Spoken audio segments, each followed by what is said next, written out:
ಕಗ್ಗಂಟಾಗಿದ್ದ ಕೋಲಾರ ಕಣಕ್ಕೆ ಕಾಂಗ್ರೆಸ್ ಮೂರನೇ ಅಭ್ಯರ್ಥಿಗೆ ಟಿಕೆಟ್ ಅನ್ನು ಕೊಟ್ಟಿದೆ. ಇದರಿಂದ ಮುನಿಯಪ್ಪ ಮತ್ತು ರಮೇಶ್ ಬಣಕ್ಕೆ ಕೋಕ್ ನೀಡಲಾಗಿದೆ. ಬೆಂಗಳೂರು ಸೆಂಟ್ರಲ್ ಜಿಲ್ಲಾಧ್ಯಕ್ಷರಾಗಿರುವಂತಹ ಕೆ ಗೌತಮ್ಗೆ ಮಣೆ ಹಾಕಲಾಗಿದೆ. ಈಗ ಮುನಿಯಪ್ಪ ನಡೆ ಏನು ಅನ್ನೋದೇ ಕುತೂಹಲ ಮೂಡಿಸಿದೆ.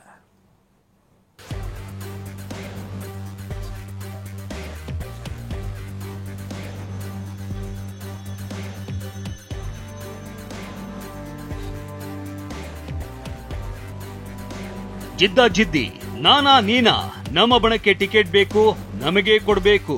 ಕೋಲಾರ ಕಾಂಗ್ರೆಸ್ ಟಿಕೆಟ್ ಪ್ರಹಸನ ಕೈಪಡೆ ನಾಯಕರಿಗೆ ಭಾರೀ ತಲೆನೋವು ತಂದಿಟ್ಟಿತ್ತು. ಮುನಿಯಪ್ಪ ಅಳಿಯನಿಗೆ ಟಿಕೆಟ್ ಕೊಟ್ರೆ ರಮೇಶ್ ಬಣಕ್ಕೆ ಕೋಪ. ರಮೇಶ್ ಬಣ ಕೇಳ್ತಾ ಇರೋ ಹೆಸರಿಗೆ ಮಣೆ ಹಾಕಿದ್ರೆ ಮುನಿಯಪ್ಪಗೆ ಮುನಿಸು. ಇವರಿಬ್ಬರ ಸಿಟ್ಟನ್ನ ಶಮನ ಮಾಡುವಲ್ಲಿ ಸುಸ್ತಾಗಿ ಹೋಗಿದ್ದ ನಾಯಕರು ಕೊನೆಗೆ ಮೂರನೇ ವ್ಯಕ್ತಿಗೆ ಟಿಕೆಟ್ ನೀಡಿದ್ದಾರೆ. ಇಬ್ಬರ ಜಗಳದಿಂದ ಮೂರನೆಯವರಿಗೆ ಲಾಭವಾಗಿದೆ. ಕೋಲಾರ ಕಾಂಗ್ರೆಸ್ ಟಿಕೆಟ್ ಫೈಟ್, ಮೂರನೇ ವ್ಯಕ್ತಿಗೆ ಚಾನ್ಸ್. ಅನ್ಕಂಟ್ರೋಲ್ಡ್ ಬ್ಲಡ್ ಶುಗರ್ ಇಂದ ಕಣ್ಣು, ಕಿಡ್ನಿ, ಹಾರ್ಟ್, ನರಮಂಡಲಕ್ಕೂ ಅಪಾಯ. ಮಧುಮೇಹ ಎನ್ ಸಕ್ಕರೆ ನಿಯಂತ್ರಣದೊಂದಿಗೆ ನಿಮ್ಮ ಅಂಗಾಂಗಗಳ ಆರೋಗ್ಯನೂ ಕಾಪಾಡುತ್ತೆ.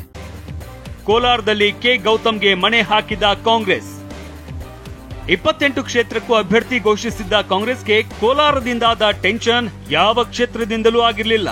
ಕೋಲಾರದ ಜೊತೆಗೆ ಚಿಕ್ಕಬಳ್ಳಾಪುರ, ಚಾಮರಾಜನಗರ, ಬಳ್ಳಾರಿಯನ್ನ ಪೆಂಡಿಂಗ್ ಇಟ್ಟಿದ್ದ ಕಾಂಗ್ರೆಸ್ ನಿನ್ನೆ ರಾತ್ರಿ 3 ಕ್ಷೇತ್ರ ಫೈನಲ್ ಮಾಡಿತ್ತು. ಚಾಮರಾಜನಗರಕ್ಕೆ ಸುನಿಲ್ ಬೋಸ್, ಬಳ್ಳಾರಿಗೆ ಇ ತುಕಾರಾಂ, ಚಿಕ್ಕಬಳ್ಳಾಪುರಕ್ಕೆ ರಕ್ಷಾರಾಮಯ್ಯಗೆ ಮಣೆ ಹಾಕಲಾಗಿತ್ತು. ಆದ್ರೆ ನಿನ್ನೆ ರಾತ್ರಿ ಅನೌನ್ಸ್ ಆದ ಪಟ್ಟಿಯಲ್ಲೂ ಕೋಲಾರ ಕ್ಷೇತ್ರದ ಅಭ್ಯರ್ಥಿ ಹೆಸರು ಘೋಷಣೆಯಾಗಿರಲಿಲ್ಲ. ಆದ್ರೆ ಅಂತಿಮವಾಗಿ ಅಳೆದು ತೂಗಿ ಇಬ್ಬರ ಬಣಕ್ಕೂ ಟಿಕೆಟ್ ಕೊಡುವುದು ಬೇಡ ಎಂಬ ನಿರ್ಧಾರಕ್ಕೆ ಬಂದಿರುವ ಹೈಕಮಾಂಡ್ ಮೂರನೇ ವ್ಯಕ್ತಿಯನ್ನ ಕಣಕ್ಕಿಳಿಸಿದೆ. ಮಾಜಿ ಕಾರ್ಪೊರೇಟರ್ ವಿಜಯ್ ಕುಮಾರ್ ಪುತ್ರ, ಬೆಂಗಳೂರು ಕೇಂದ್ರ ಕಾಂಗ್ರೆಸ್ ಜಿಲ್ಲಾಧ್ಯಕ್ಷರಾಗಿರುವ ಕೆ ಗೌತಮ್ಗೆ ಕೋಲಾರ ಕ್ಷೇತ್ರದ ಟಿಕೆಟ್ ನೀಡಲಾಗಿದೆ.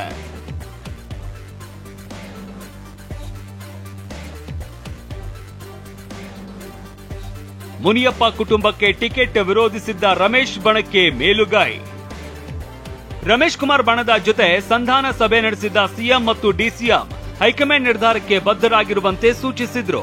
ರಮೇಶ್ ಕುಮಾರ್ ಬಣವೂ ಸಹ ಮುನಿಯಪ್ಪ ಕುಟುಂಬಕ್ಕೆ ಟಿಕೆಟ್ ನೀಡಬಾರದು, ನೀಡಿದ್ರೆ ರಾಜೀನಾಮೆ ನೀಡುವ ಎಚ್ಚರಿಕೆ ನೀಡಿತ್ತು.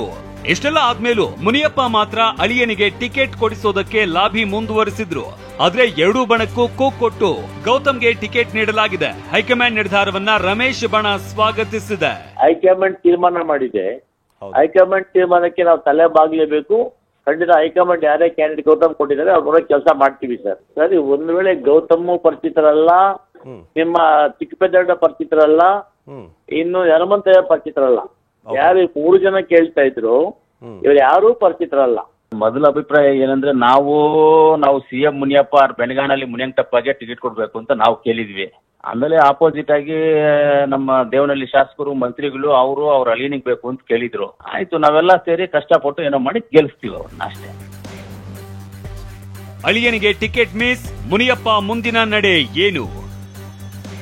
ರಮೇಶ್ ಕುಮಾರ್ ಬಣವನ್ನು ಸಂಧಾನ ಮಾಡಿ ತಮ್ಮ ಅಳಿಯನಿಗೆ ಟಿಕೆಟ್ ಕೊಡಬೇಕು ಅಂತ ಮುನಿಯಪ್ಪ ಪಟ್ಟು ಹಿಡಿದಿದ್ರು. ಅಸಮಾಧಾನಿತರನ್ನು ಭೇಟಿ ಮಾಡೋದಕ್ಕೆ ಯತ್ನಿಸಿದ್ರು. ಸಿಎಂ ಮನಸ್ಸು ಮಾಡಬೇಕು, ಸಮಸ್ಯೆ ಬಗೆಹರಿಸಬೇಕು ಅಂತ ಒತ್ತಾಯಿಸಿದ್ರು. ಆದ್ರೀಗ ಮುನಿಯಪ್ಪಗೂ ಕಾಂಗ್ರೆಸ್ ಹೈಕಮಾಂಡ್ ಶಾಕ್ ಕೊಟ್ಟಿದೆ. ಹೀಗಾಗಿ ಮುನಿಯಪ್ಪ ಸಿಡಿದೇಳ್ತಾರಾ ಅಥವಾ ಅಭ್ಯರ್ಥಿ ಗೌತಮ್ಗೆ ಬೆಂಬಲ ಕೊಡ್ತಾರಾ ಅನ್ನೋದು ಕುತೂಹಲ ಮೂಡಿಸಿದೆ.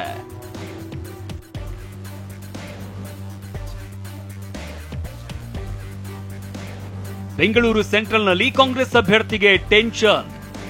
ಕೋಲಾರದ ಕತೆ ಒಂದು ಕಡೆಯಾದ್ರೆ ಟಿಕೆಟ್ ಘೋಷಣೆಯಾಗಿರುವ ಕ್ಷೇತ್ರಗಳಲ್ಲಿ ನಾನಾ ರೀತಿಯ ಗೊಂದಲಗಳಿವೆ.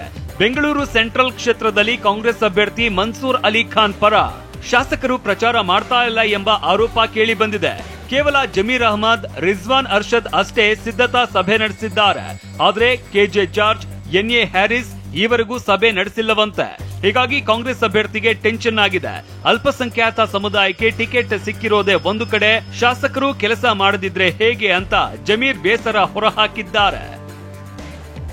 ಬಾಗಲಕೋಟೆಯಲ್ಲಿ ವೀಣಾ ಬೇಸರ, ಸಂಯುಕ್ತಾಗೆ ಟೆನ್ಷನ್. ಸಿಎಂ ಸಂಧಾನ ಮಾಡಿದ್ರು ವೀಣಾ ಕಾಶಪ್ಪನವರ್ ಮುನಿಸು ಶಮನವಾಗಿಲ್ಲ. ಬರೀ ಪಕ್ಷ ಸಂಘಟನೆಗೆ ಮಾತ್ರ ನಾವು ಬೇಕಾ ಅಂತ ವೀಣಾ ಕಾಶಪ್ಪನವರ್ ಬೇಸರ ಹೊರಹಾಕಿದ್ದಾರೆ. ಈ ಬಗ್ಗೆ ಪ್ರತಿಕ್ರಿಯಿಸಿರುವ ಬಾಗಲಕೋಟೆ ಕಾಂಗ್ರೆಸ್ ಅಭ್ಯರ್ಥಿ ಸಂಯುಕ್ತಾ ಪಾಟೀಲ್, ವೀಣಾ ಅವರು ನಮಗೆ ಬೆಂಬಲಿಸುತ್ತಾರೆ ಅಂತ ವಿಶ್ವಾಸ ವ್ಯಕ್ತಪಡಿಸಿದ್ದಾರೆ. ಅವ್ರು ನಮ್ಮ ಜೊತೆ ಎಲೆಕ್ಷನ್ ಮಾಡ್ತಾರೆ ಅನ್ನೋದು ನನ್ನ ಒಂದು ಭರವಸೆ. ಯಾಕಂತಂದ್ರೆ 50 ವರ್ಷಗಳಿಂದ ಅವ್ರ ಕುಟುಂಬಕ್ಕೆ ಕಾಂಗ್ರೆಸ್ಗೆ ಅನುಭವ ಒಂದು ಸಂಬಂಧ ಇದೆ.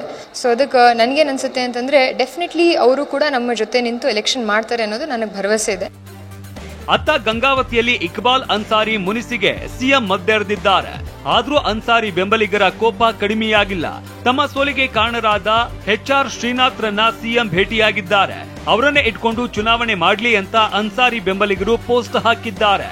ಅದೇನೇ ಇರ್ಲಿ, ಇಷ್ಟು ದಿನ ಟಿಕೆಟ್ ಕಗ್ಗಂಟಿನಿಂದ ಒದ್ದಾಡ್ತಾ ಇದ್ದ ಕಾಂಗ್ರೆಸ್ ಅಂತಿಮವಾಗಿ ಎಲ್ಲಾ ಕ್ಷೇತ್ರಕ್ಕೂ ತನ್ನ ಕಲಿಗಳನ್ನ ಕಣಕ್ಕಿಳಿಸಿದೆ.